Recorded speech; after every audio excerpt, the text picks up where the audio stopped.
buenos días. Es un gusto recibirles con las primeras noticias de TV Ciudad en una jornada de martes que se presenta bastante calurosa. 18 grados es la temperatura en estos momentos en Capital. Una jornada que está hermosa, así que aprovechenla porque ahora vengo con el pronóstico. Pero antes saludamos a quienes nos siguen por Uniradio, la radio de la Universidad de la República, 107.7 de FM, por señal abierta, 6.1 por YouTube y por tvciudad.ui. Ahora sí, vamos con el pronóstico que nos proporciona el Instituto Uruguayo de Meteorología. Lo tenemos por acá, la máxima de hoy va a ser de 23 de estos 18 que tenemos, pero hay anuncio de precipitaciones en la mitad de la jornada. Vamos a ver, pero por momentos disfrutemos el sol que hay en estos momentos en Montevideo, aunque en alguna parte ya ven por ahí atrás que se está cubriendo. Mañana miércoles 5 de noviembre, 11 y 19, las temperaturas extremas, el cielo estará soleado con alguna nubosidad, y el jueves 6 de noviembre, 9 y 18, las temperaturas extremas, esto es para Montevideo y el área metropolitana. Tenemos muchos temas para compartir con ustedes hasta las 9 de la mañana y algo que va a suceder en breve nada más, porque el presidente de la República, Yamandu Orsi, va a recibir al viceprimer ministro de la República Popular China. Lo hará en Suárez y Reyes sobre las 9 de la mañana. Además, miembro del Comité Permanente del Politburó del Partido Comunista Chino. Estamos hablando de Ding Xuejing, y Orsi destacó la importancia de avanzar en una alianza estratégica con el gigante asiático. Pero el presidente de la República estuvo hablando de varios temas y lo hizo luego del Consejo de Ministros. Dijo que el contrato con el astillero español Cardama no puede seguir así como está, aunque está vigente pese a la denuncia que está en curso. La interpelación a la ministra de Defensa Nacional, Sandra Lasso, estará a cargo del senador nacionalista Javier García, así lo anunció el presidente del directorio blanco, Álvaro Delgado. Vamos a seguir en tema porque otro de los temas que vamos a estar avanzando tiene que ver con el notario español que figura en el acta de garantía de E-Commerce Bank que presentó Cardama. Estamos hablando de Luis Calawig de Leiva, y avaló además este contrato el gobierno uruguayo por la compra de estas dos patrulleras oceánicas. Presentó el notario una denuncia porque no reconoce su firma en ese documento. Luego hablaremos también de presupuesto, porque en el medio de varias movilizaciones a nivel educativo, por ejemplo, de algunas universidades, de algunas facultades, de algunos liceos, el equipo económico se hizo presente en la mesa política del Frente Amplio, donde dio las explicaciones de cómo está avanzando la discusión o el debate sobre la iniciativa de presupuesto quinquenal. Así lo dijo Gabriel Odone, que el presupuesto que presentó el Poder Ejecutivo contempla las prioridades de este gobierno a nivel de pobreza infantil, de salud, de educación. Esto lo dijo en la mesa política del Frente Amplio. También vamos a estar hablando de la iniciativa que presentó el colectivo Familias Unidas para poner un tope a la población carcelaria, que hoy está ubicada en 16.000 personas, como manera de controlar el crecimiento de las personas que se encuentran en la cárcel. Y en la entrevista central de esta jornada vamos a tener el gusto de recibir a dos personas que tuvieron la oportunidad de tener restituida su identidad. Estamos hablando de Macarena Hellman y Claudia Poblete. Ambas están recuperando su identidad, pero por primera vez Abuelas de Plaza de Mayo va a continuar la búsqueda de nietos y nietas desaparecidas en nuestro país. El anuncio se hizo ayer en el Teatro Solís. Bueno, con ellas vamos a estar hablando de cómo va a ser este proceso de búsqueda en Uruguay. Esto será 8:30 de la mañana. Y ahora, momento de abrir la ventana hacia las calles de Montevideo para, con datos del Centro de Gestión de Movilidad, ver por dónde circular, por dónde no. @IMTránsito, @MDTransporte para seguir en tiempo real cualquier cambio en la circulación. Les contamos algunos cortes programados. La Paloma entre Camino de las Tropas y Cuba, el corte será hasta las 5 de la tarde por trabajos de UTE. Francisco Vidiela entre Boulevard Artigas y Garibaldi, el corte será hasta las 3 de la tarde por trabajos de hormigonado. Y Luis Lamas entre Luis Alberto de Herrera y Marco Bruto, el corte será hasta las 3:30 de la tarde, también por trabajos de hormigonado.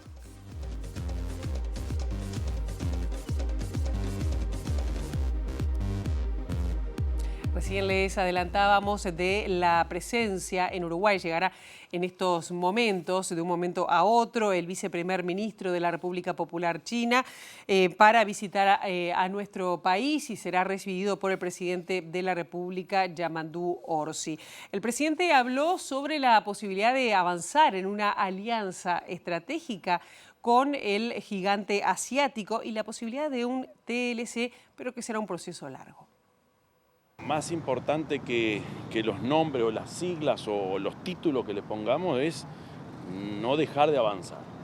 Será un tratado de libre comercio que hoy en día ya no están tan en boga, pero yo creo que no nos podemos quedar, hay que avanzar cada vez más. Por supuesto en un mundo que está complejo, donde la incertidumbre es lo que reina, tenemos que profundizar y dejar líneas abiertas por si hay que destrabar algo, por si hay que avanzar en otro nivel de acuerdos más profundo. El Mercosur en su momento había sido crítico del posicionamiento de un TLC solamente de Uruguay con China. ¿Debería ser con el mercado común en conjunto la posibilidad de poder avanzar? Ojalá se avance en conjunto. Yo creo que se está avanzando en conjunto. Nadie pensaba que los países grandes del Mercosur llegaran a acuerdos como lo que llegaron, por ejemplo, en avanzar con la Unión Europea. Tanto Lula como Milei, a través de sus presidencias, siguieron la misma línea, lo mismo que con Emiratos Árabes, lo mismo que con el EFTA, que ya se firmó. Entonces yo creo que hoy ya ese capítulo, no digo que esté resuelto, pero aquello de cómo avanzar sin tener problemas con el Mercosur, creo que está saldado. ¿Qué quiere decir saldado? Quiere decir que se ha conversado mucho y algunos gestos de los presidentes más pesados de América han mostrado que hay disposición para que nosotros, los países más chicos, podamos avanzar a nuestra velocidad. ¿Piensa que estamos cerca de un TLC con China? No creo que se acerque. Esas cosas son muy lentas, pero sí que se está concretando, que se está avanzando en la alianza estratégica que hace tiempo se viene diseñando y manejando. Y consultado sobre el acuerdo Unión Europea-Mercosur, Orsi dijo que más allá de los reparos que tiene el sector agrícola en Francia, el acuerdo sigue adelante con ese proceso que se inició hace ya más de 20 años. Y seguimos en alguna de las repercusiones sobre lo que surgió en el Consejo de Ministros. Uno de los temas centrales fue la denuncia y la situación con el astillero español Cardama. El presidente Yamandu Orsi dijo que el gobierno interpreta que el contrato tal cual está no es viable y se buscará la mejor salida para que el país se haga con las patrullas oceánicas que necesita. Una cosa es el contrato y otra cosa es lo que nosotros queremos. Nosotros precisamos defender nuestra soberanía también en el mar.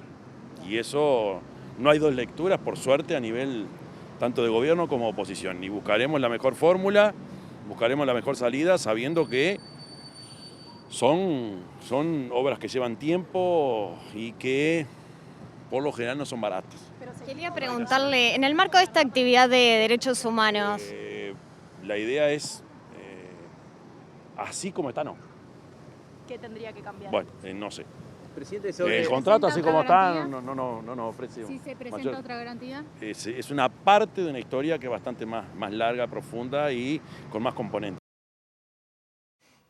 El presidente Orsi dijo que el Consejo de Ministros se reunirá con mayor frecuencia en la medida que aumente el volumen de trabajo que aborda este colectivo de secretarios de Estado con el presidente de la República.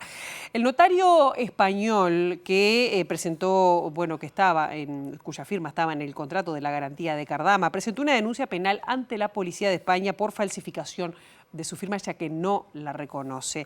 La denuncia fue presentada el 28 de octubre, días después que el gobierno uruguayo planteara que la garantía presentada es falsa.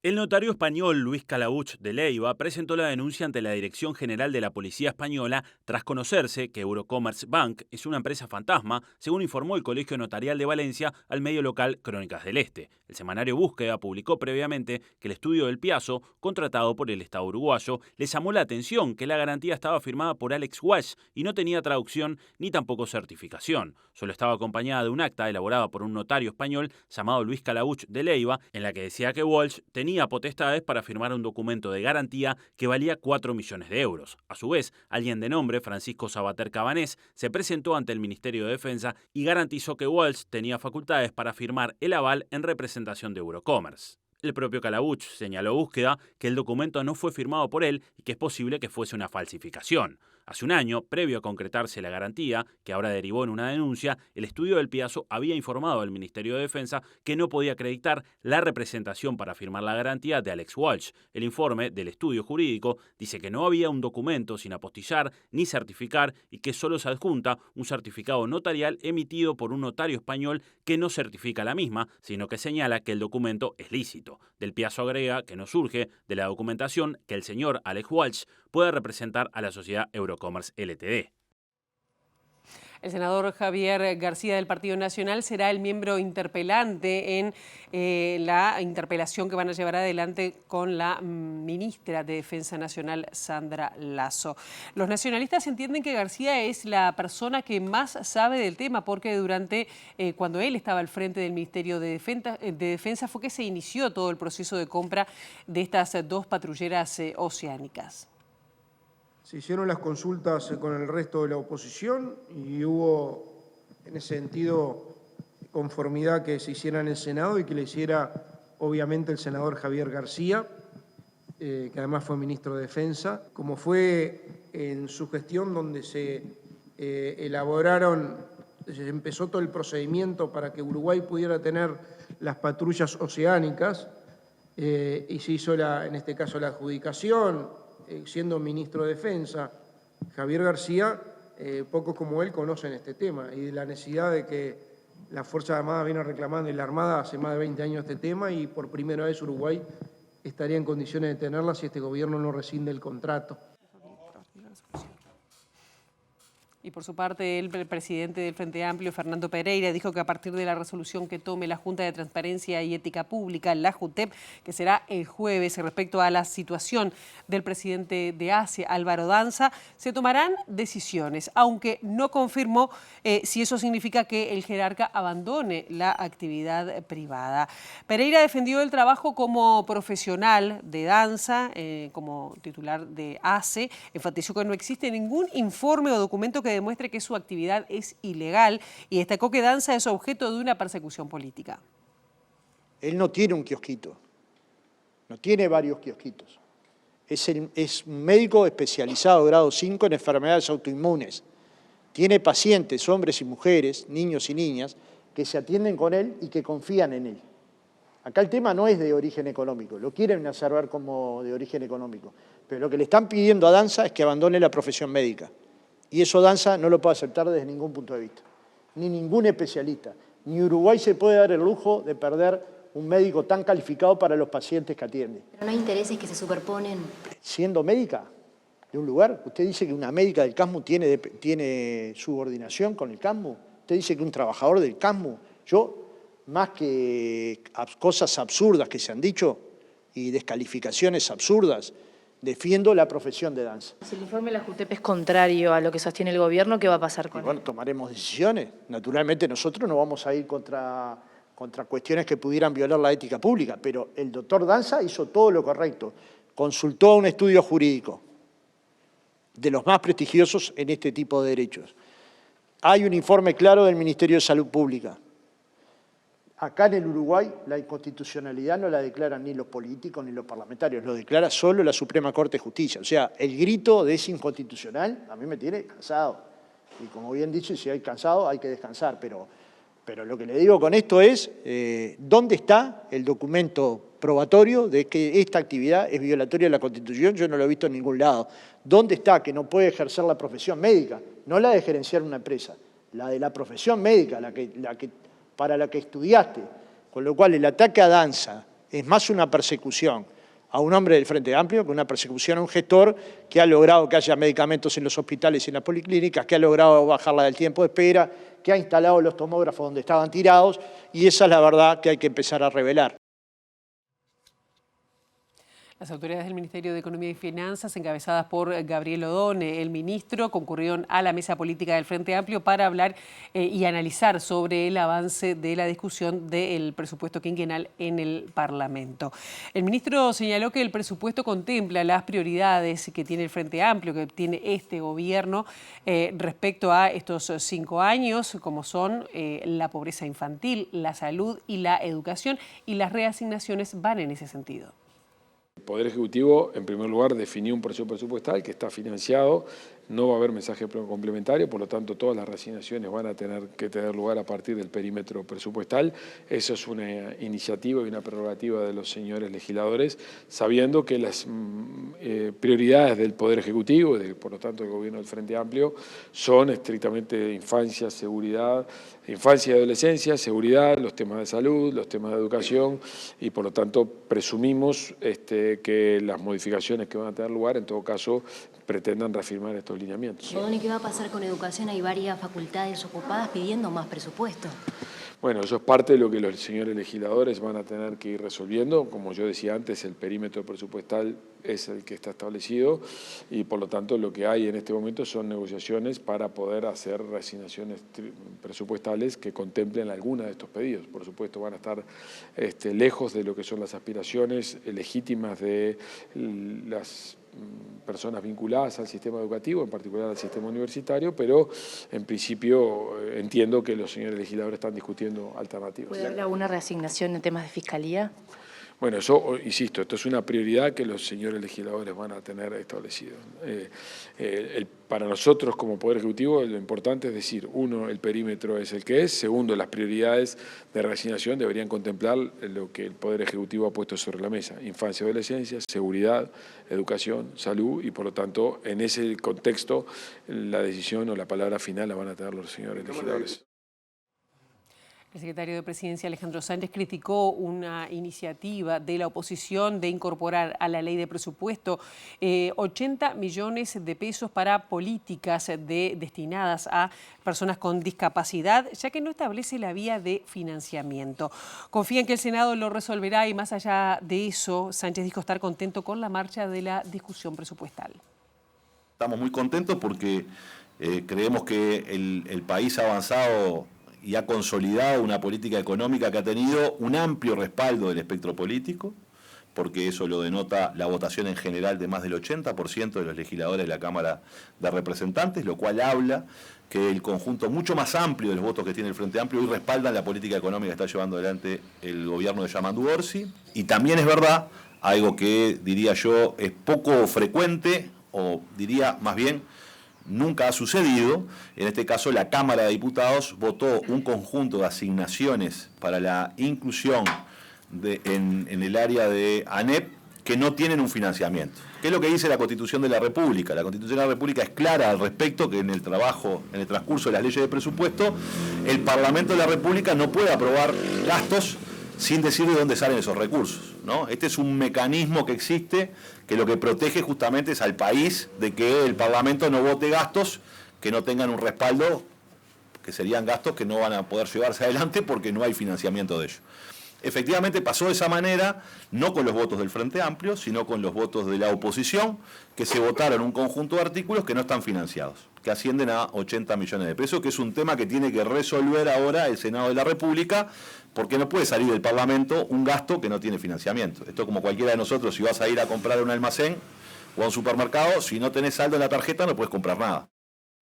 La Facultad de Información y Comunicación fue ocupada en la tarde de ayer y continuará por lo menos hasta este martes en reclamo de mayor presupuesto. También siguen ocupadas las facultades de Humanidades y Ciencias de la Educación, Ciencias Sociales y Psicología, y otras evalúan tomar esa misma medida.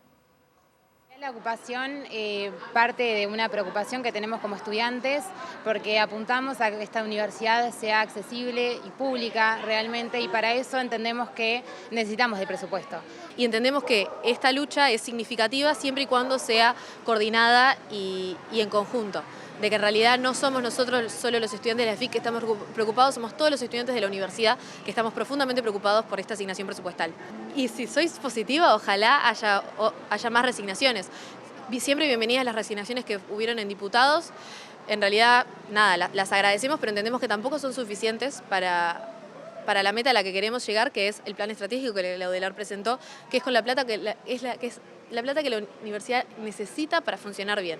Hoy en día la universidad no funciona bien, y no es porque la universidad no sepa gestionarse, sino porque hay falencias a nivel presupuestal de las partidas que el gobierno, que el Estado decide darle a la universidad.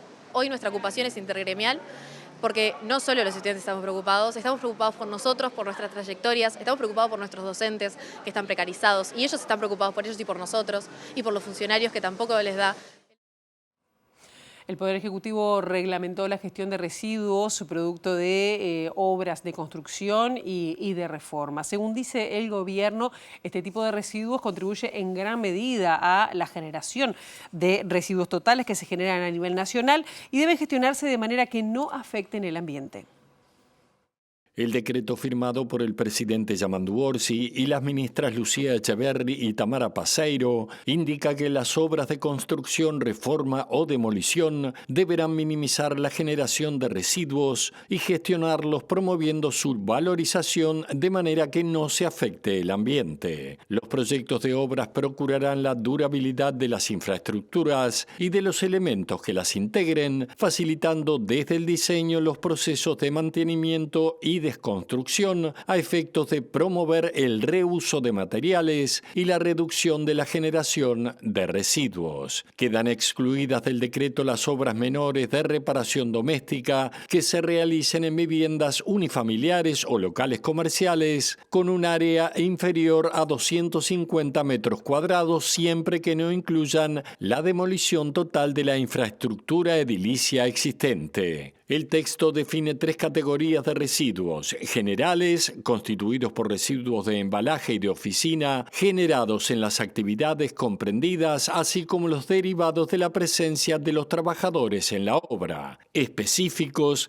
integrados por los residuos específicos de las actividades comprendidas que no presenten características de peligrosidad como los escombros, las tierras de excavación, los residuos vegetales, el yeso, el vidrio y los materiales celulósicos, plásticos aislantes, ferrosos y no ferrosos, entre otros. Y peligrosos, todos los que revistan las características de peligrosidad. También se consideran residuos de obras de construcción peligrosos, entre otros, el amianto, las maderas tratadas con sustancias peligrosas, los aceites lubricantes y residuos de hidrocarburos, los solventes y las pinturas, las tierras o escombros contaminados con sustancias o materiales peligrosos. El Ministerio de Ambiente, en un plazo de 6 meses, deberá aprobar una guía de clasificación y segregación en origen de residuos de obras de construcción. El colectivo Familias Presentes elaboró un proyecto de ley para determinar un cupo para la población carcelaria y evitar así el hacinamiento. Hoy la población carcelaria supera las 16.000 personas y el cupo es de 13.000 plazas en estos momentos y crece a razón de 1.000 personas en la población carcelaria por año. Vamos a darnos cuenta que había algo que en las distintas propuestas que se vienen trabajando desde hace un buen tiempo no había sido suficientemente abordado, que es este tema de cómo hacemos para bajar el nivel de hacinamiento en las cárceles. Bueno, el proyecto propone algo que los abogados le llaman la regla del numerus clausus, que es, en buen romance, la ley del cupo. ¿Qué quiere decir? Que si en el sistema penitenciario hay lugar para 1.000 personas, no puede haber 1.002, tiene que haber 1.000. Para que entren 2 personas más, tienen que salir 2 personas más. Entonces, propone crear una comisión que esté integrada por distintos organismos del Estado que tienen responsabilidad sobre la administración de justicia y no solo sobre la administración del sistema penitenciario, para ir abordando periódicamente esta situación y que se puede ir estudiando, bueno, cómo se llega a un número que sea suma cero dentro del sistema y después cómo se mantiene. Porque también tenemos que pensar ¿Es lo mejor social y económicamente para nuestro país invertir en crear nuevas cajas de zapato para generar nuevas celdas? ¿O en realidad deberíamos invertir en otras cosas que sean más productivas y que hagan que las personas que están en el sistema penitenciario estén en mejores condiciones de reinsertarse en la sociedad cuando salgan y de convivir con todos nosotros? ¿Usted plantea las penas alternativas, por ejemplo, como una de esas posibilidades? Eso plantea las penas alternativas, plantea la restitución de los institutos liberatorios que se fueron sacando a lo largo del tiempo durante los últimos años, pero sobre todo poner sobre la mesa para que como sociedad discutamos qué queremos. El fiscal especializado en crímenes de lesa humanidad, Ricardo Percivale, pidió penas de entre 15 y 11 años de prisión para 9 militares retirados como autores o coautores de tortura, secuestro y asesinato en 1984 del médico Vladimir Roslik, considerado el último crimen político de la dictadura. En el juicio oral y público que comenzó este lunes en Fraiventos, a la primera sesión asistió el intendente de Río Negro, Guillermo Lebrato. Percivale detalló los hechos que terminaron con el crimen de Roslik. Hoy es que venimos a usted a solicitarle la condena de Óscar Mario Roca Baraldi, Dardo Ivo Morales Machado y Abel Edison Pérez Cirilo como autores penalmente responsables de reiterados delitos de privación de libertad, en reiteración real con reiterados delitos de abuso de autoridad contra los detenidos, y estos en concurso formal con reiterados delitos de lesiones graves, y los anteriores en concurrencia fuera de la reiteración con reiterados delitos de privación de libertad en calidad de coautores a la pena de 15 años y 6 meses de penitenciaría. 2. De Sergio Héctor Cobarrer Barrón y Jorge Ricardo Soloví Feriz, como autores penalmente responsables de reiterados delitos de privación de libertad, en reiteración real con reiterados delitos de abuso de autoridad contra los detenidos, y estos en concurso formal con reiterados delitos de lesiones graves, y los anteriores en concurrencia fuera de la reiteración, con 3 delitos de privación de libertad en calidad de coautores a la pena de 14 años y 6 meses de penitenciaría. 3. De Daniel Edgardo Castelá Lorenzo y Rodolfo Gustavo Costa Bentancur como autores penalmente responsables de reiterados delitos de privación de libertad en reiteración real con reiterados delitos de abuso de autoridad contra los detenidos, y estos en concurso formal con reiterados delitos de lesiones graves, y los anteriores en concurrencia fuera de la reiteración con 3 delitos de privación de libertad en calidad de coautores a la pena de 13 años y 6 meses de penitenciaría. 4. Luis Pedro Stevenec Stasiak como autor penalmente responsable de reiterados delitos de abuso de autoridad contra los detenidos, y estos en concurso formal con reiterados delitos de lesiones graves, y los anteriores en concurrencia fuera de la reiteración real con 3 delitos de privación de libertad en calidad de coautor a la pena de 11 años y 6 meses de penitenciaría.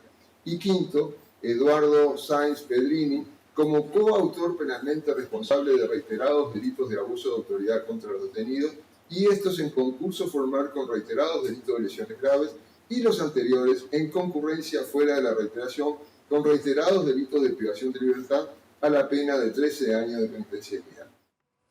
A los 76 años falleció el legislador Rubén Martínez Huelmo, del Frente Amplio. Rubén Martínez Huelmo presidió la Comisión de Asuntos Internacionales de la Cámara de Representantes y también representó a nuestro país en el Parlamento del Mercosur. Desde el Movimiento de Participación Popular, sector al que pertenecía, lo definieron como un compañero muy estimado, un legislador incansable y un hombre que nunca se olvidó de las causas del pueblo.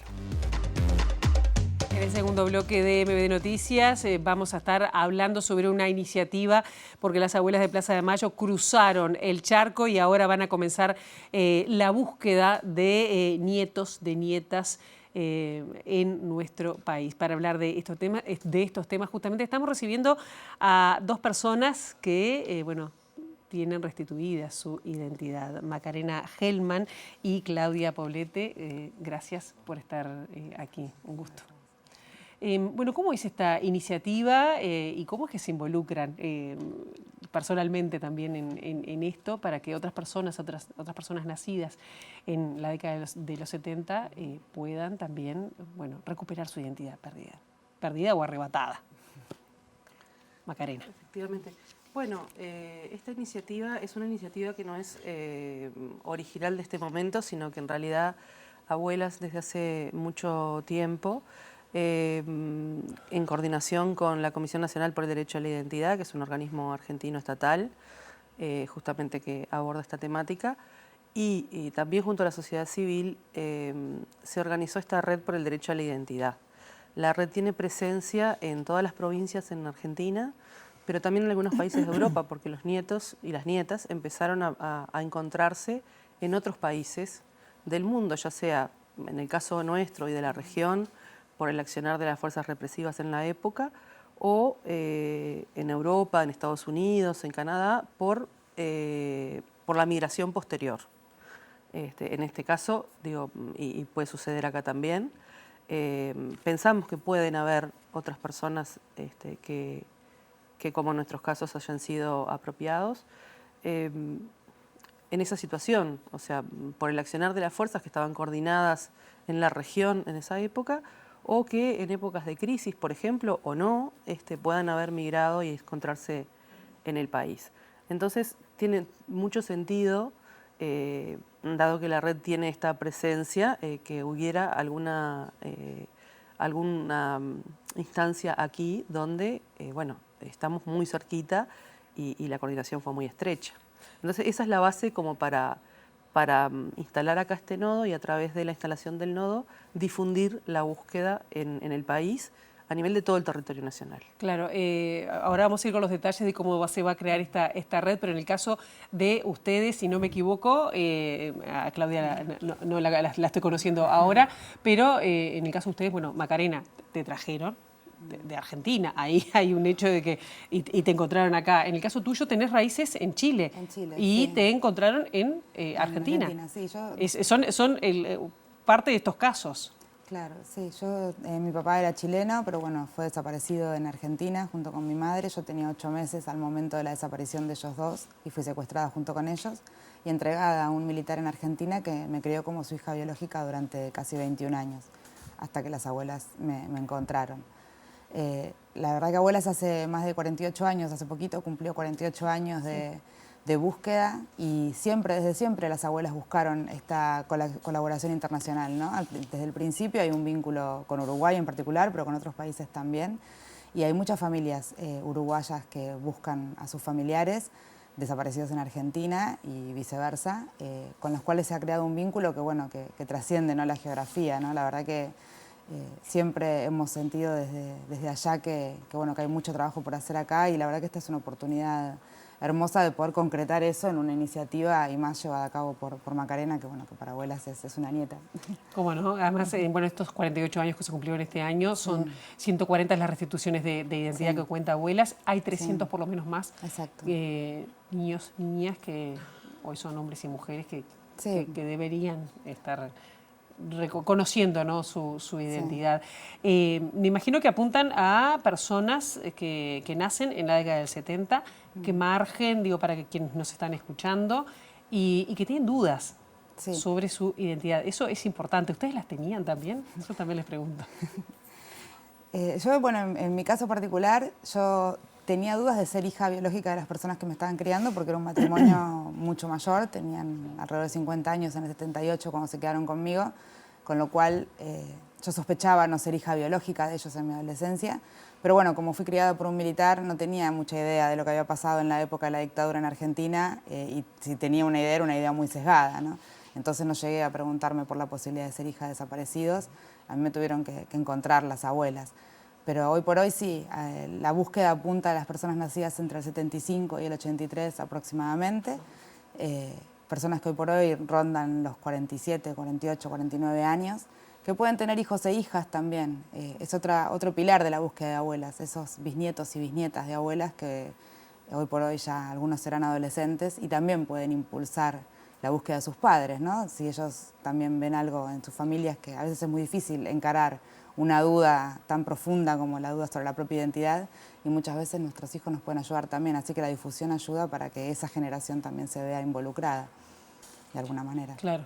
Vos también tenías padres mayores, también existe esa duda, digo, para también animar a quienes tengan dudas. Sí.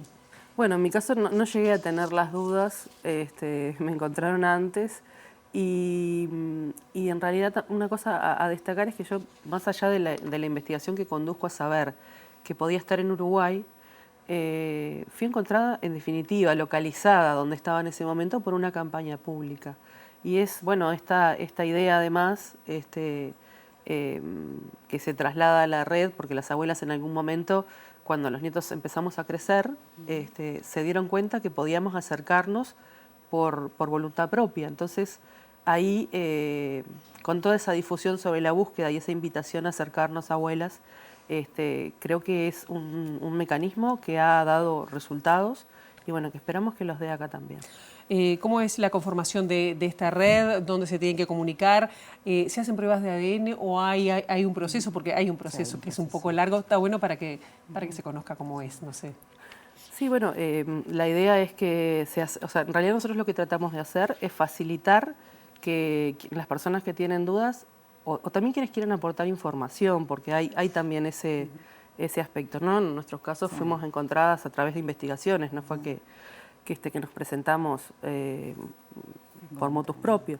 Entonces, todo se realiza a través de los canales que ya están previstos, que es Abuelas de Plaza de Mayo y la Comisión Nacional por el Derecho a la Identidad, que es la que deriva al Banco Nacional de Datos Genéticos para que las muestras se puedan analizar. Allí existen grupos familiares que han dejado sus muestras para que esto es un estudio por comparación. Entonces, están esos grupos familiares donde fácilmente con la realización de un análisis genético se puede saber si estas personas pertenecen a alguno de los grupos familiares que están incluidos en el banco.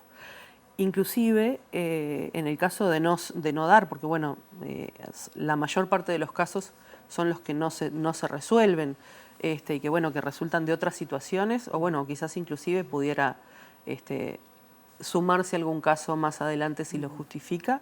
Esas muestras se conservan para, si hay una nueva incorporación al banco, también chequearlo. Y nosotros vamos a servir de canal, o sea, para facilitar, catalizar esa posibilidad que exista esa presentación y esa apertura de legajo en la Comisión Nacional por el Derecho a la Identidad en Argentina, y eso se tramite a través del banco. Existen, vía diplomática, existen los mecanismos también para hacer llegar las muestras desde acá hasta el país sin tener que viajar. Por supuesto que siempre existe la posibilidad de viajar. Pero eso es lo que vamos a hacer. En realidad vamos a hacer un nexo y tampoco es idea de superponernos, en realidad es tratar de maximizar esas posibilidades y potenciar esos esfuerzos porque pues, las personas muchas veces llevan muchos años presentándose en distintos lugares a raíz de esa búsqueda. Digo, hay gente que ya se está presentando hace muchos años y bueno, no han tenido un resultado por distintas razones. Bueno, poder facilitar y asegurar que ese acceso al estudio genético pueda darse lo más fácilmente y lo más... Es una decisión muy difícil para tomar, entonces también tratar de acompañar, bueno, también pensar juntos. Hay mucha gente que bueno, que no tiene que ver con estos periodos, pero sí también está buscando su identidad. Entonces, el promover, o sea, el difundir el derecho a la identidad, digo, los derechos se ejercen en la medida que se conocen. Entonces esa también es una tarea bien amplia, un desafío muy grande, lindo y además con mucha gente dispuesta a ayudar. Recién estábamos diciendo que 300 es lo que dice Abuelas de Plaza de Mayo, que serían los niños que faltan, ¿no? Sí. Ubicar. ¿Se sumarían algunos casos de Uruguay a esta búsqueda? Hay ya algunos casos que tienen vínculo con familias uruguayas. ¿Pero podría ampliarse? Sí, en general el banco siempre está en construcción. La realidad es que se han sumado familias a partir de testimonios en juicios. Muchas veces las familias no sabían que sus hijas o sus nueras estaban embarazadas al momento de ser secuestradas. Entonces se enteran por testimonio de sobrevivientes al momento que sucede el juicio. Esas familias después pueden decidir incorporarse al banco y cuando se incorpora una nueva familia al banco, todas esas muestras que se habían tomado de personas que no dieron en algún momento se vuelven a reevaluar para ver si coinciden. En Abuelas contamos con una experiencia de ese tipo que resultó en la restitución de un nieto. El nieto se había presentado con dudas antes de que su familia supiera que su mamá estaba embarazada al momento de ser secuestrada. Y luego cuando la familia se enteró y se sumó al banco se pudo concretar esa restitución. Por eso es siempre un mensaje como hacia el que tiene dudas y al que tiene información de acercarse. La información se trata de una manera muy cuidadosa, o sea, esto no es algo instantáneo. Al momento que una persona se presenta con dudas o alguien acerca información a Abuelas o a los nodos de la red, eso se trata con total confidencialidad, con muchísimo cuidado y con un soporte alrededor para acompañar a esa persona que se acercó, porque sabemos que es un momento muy pivotal en la vida de una persona en que se logra hacer esa presentación. Y es un trabajo que lleva tiempo, hasta que se llega finalmente a la instancia del análisis y se puede terminar una restitución. Y también en el caso en el que no, en Argentina la Comisión Nacional por el Derecho a la Identidad está resolviendo casos por fuera del periodo de la dictadura también, lo cual permite también en otros casos poder dar respuesta. Es un poco ¿Por más fuera difícil. en qué sentido? ¿Que Claro, no están vinculados al terrorismo de Estado? Claro, casos no vinculados al terrorismo de Estado. Que a veces por investigación documental o se pueden llegar a resolver, y también hubo un programa que llamaba un programa de madres, mujeres que se acercaron con relatos de que sospechaban de que por ahí les habían robado a sus bebés al momento del nacimiento y se han podido hacer encuentros. Yo les pregunto, porque estamos en un contexto bien distinto a nivel político, sobre todo en Argentina, donde bueno, se ha quitado recursos para investigación y tal. Este tipo de iniciativas también de alguna manera refuerza el poder de la sociedad civil o de los vínculos para seguir una tarea que va más allá de cualquier gobierno. Sí, las abuelas siempre nos instaron y nos instan a trabajar más allá de cualquier avatar político, ¿no? La abuela está comprometida con esta búsqueda y incluso encarando un recambio generacional. Hoy por hoy quedan 2 abuelas nada más trabajando porque son muy mayores. La presidenta Estela tiene 95 años, la vicepresidenta es mi abuela que tiene 88. Pero bueno, la mayoría de la comisión directiva de abuelas hoy por hoy está formada por nietos y nietas o por hermanos y hermanas que buscan, por tíos y tías que buscan, asegurando esta continuación del trabajo. Sí, hoy por hoy en Argentina tenemos una situación adversa, no hay acompañamiento desde el gobierno nacional, pero la Comisión Nacional por la Identidad sigue trabajando. A pesar de todo esto, hemos restituido 3 identidades en estos 2 últimos años, con lo cual es un trabajo que continúa y tenemos una gran parte de la sociedad que lo sigue apoyando. Ya tenemos que ir cerrando, Macarena. Ayer fue el presidente, la vicepresidenta de la República, varios ministros de Estado en Uruguay. ¿La situación se sienten acompañados? Bueno, es un camino que vamos a emprender ahora organizados de esta manera. Yo apuesto a que sí. Ayer una de las cosas que manejamos es que la presencia de cada una de las autoridades no respondía al motivo de invitar a todas las autoridades posibles, sino invitar fundamentalmente a aquellas que tienen vinculación con esta búsqueda. Y bueno, y yo apuesto y espero a que la presencia además se materialice en apoyo. Yo creo que fue expresado por todos ellos. Bueno, vamos a ver en el camino, pero descuento que sí, que vamos a estar acompañados. Macarena, Claudia, gracias por estos minutos. Y aprovecho para contarles lo que viene a continuación, porque al ser consultado sí dará la orden directa a los mandos de las Fuerzas Armadas para que den toda la información que tienen sobre el destino de las personas detenidas desaparecidas. El presidente de la República dijo que prefiere obtener la información sin darle títulos rimbombantes. Yo prefiero obtener esa información sin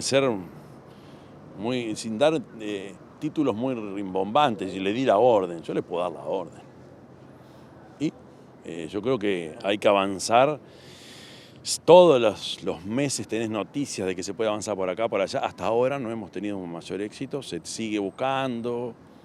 Yo creo que capaz que hay que avanzar y poner más recursos para la búsqueda. Por ejemplo, como lo hemos hecho desde Canelones en el Batallón 14. Desde hace años.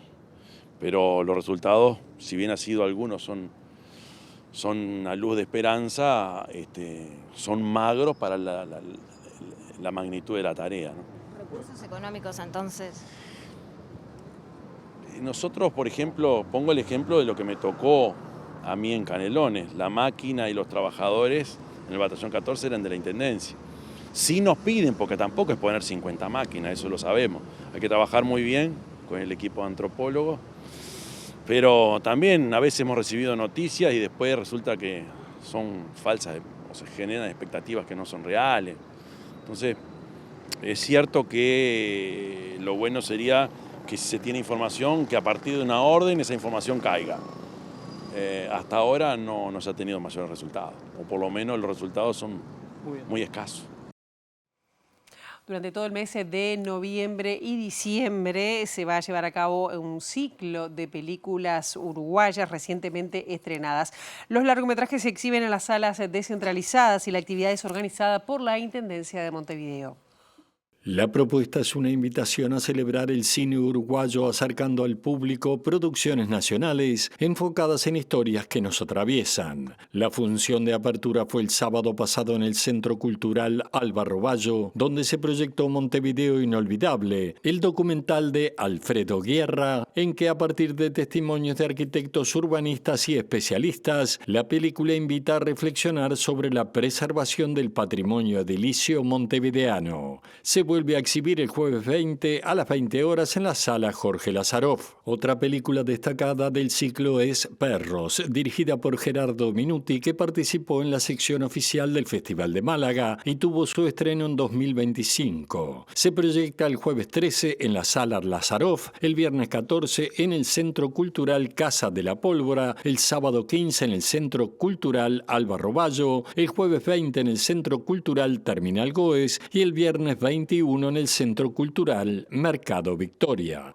El tema del verano, dirigida por Pablo Stoll, que tuvo su estreno mundial en el Festival de Sitges 2024 y obtuvo el premio a la mejor dirección en el Festival Buenos Aires Rojo Sangre. Se exhibe el jueves 6 en el Centro Cultural Terminal Goes, el sábado 8 en el Centro Cultural Artesano, el jueves 27 en el Centro Cultural Florencio Sánchez, el viernes 28 en el Centro Cultural Casa de la Pólvora y el sábado 6 de diciembre en la Sala Lazaroff. La mitad de mi familia y Nina y Emma son las películas que completan el ciclo. La última de ellas podrá verse el jueves 27 en el Centro Cultural Terminal Goes como parte de la Semana del Cine Uruguayo promovida por la Agencia de Cine y el Audiovisual del Uruguay, ACAU. Hasta el 30 de noviembre tienen tiempo quienes tengan alguna deuda a la patente de rodados para acogerse al plan de regularización de adeudos. Se les permite refinanciar deudas actualizadas por inflación y acceder a descuentos parciales sobre las multas por mora según el año del vehículo.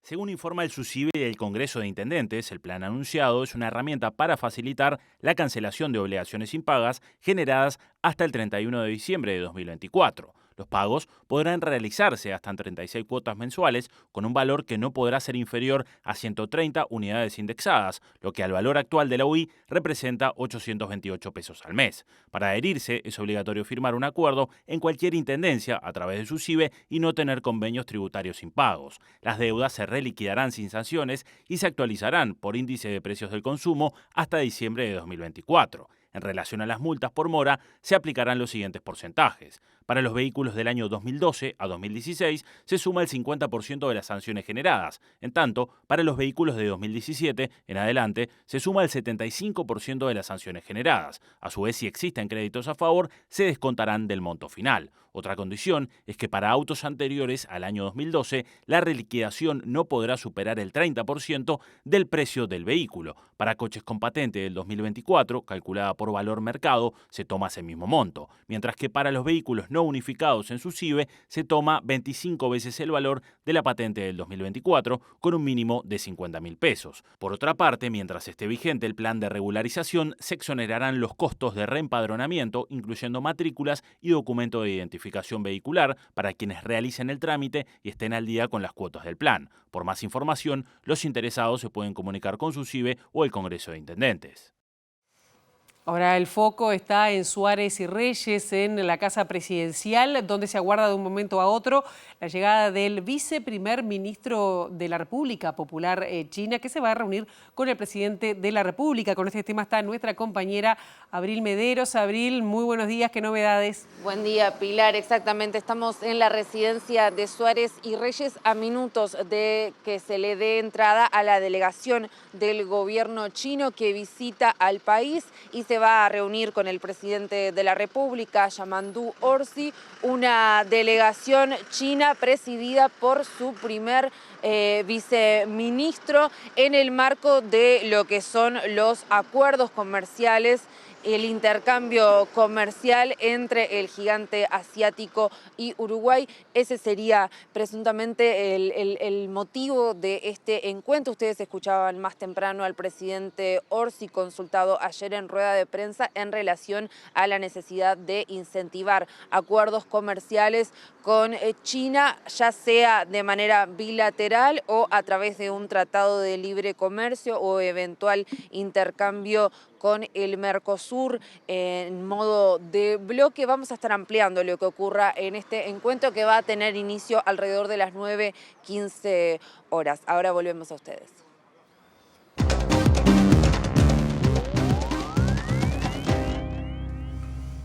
Y en Argentina el presidente Javier Milei se reunió con el gabinete tras los cambios ocurridos en esta última semana, teniendo a el ex vocero presidencial como jefe de gabinete. El presidente argentino Javier Milei instó en su primera arenga ante el nuevo gabinete a trabajar entre todos y con todos en la reunión que su equipo mantuvo este lunes por la mañana en la Casa Rosada y en la que aprovechó para presentar a los nuevos ministros Pablo Quirno en Cancillería, Diego Santilli como nuevo ministro del Interior y al jefe de dicho gabinete, Manuel Adorni, y donde destacó la importancia de avanzar en los 4 temas clave que se tratarían en diciembre en las sesiones extraordinarias del Congreso. Los cambios en el equipo de gobierno se han producido en medio de una profunda interna entre los armados de Karina Milei y Santiago Caputo, ambos presentes en el encuentro, y donde el rediseño del gabinete ha mostrado un empoderamiento de la hermana del mandatario, relegando por ahora al otro integrante del llamado Triángulo de Hierro que conforman con el presidente. A pesar de que en la llamada foto de familia de la reunión y en posteriores comentarios intentaron mostrar un equipo alineado, la interna sigue convulsionada por el desplazamiento de Guillermo Francos como jefe de gabinete y el empoderamiento de Karina y sus colaboradores, los primos Lule y Martín Menem.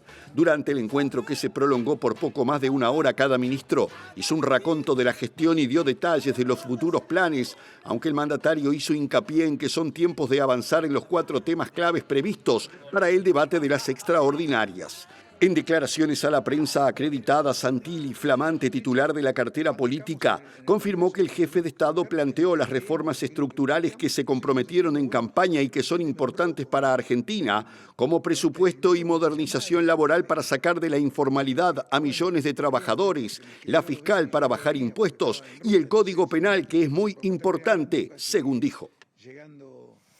Hasta aquí llegamos con esta primera edición. Ahora quedan en compañía de Ciudad Viva. La actualización informativa será a las 13 con Rosina Mayarini. Nosotros volvemos mañana bien tempranito a las 8 en punto con las primeras noticias en TV Ciudad.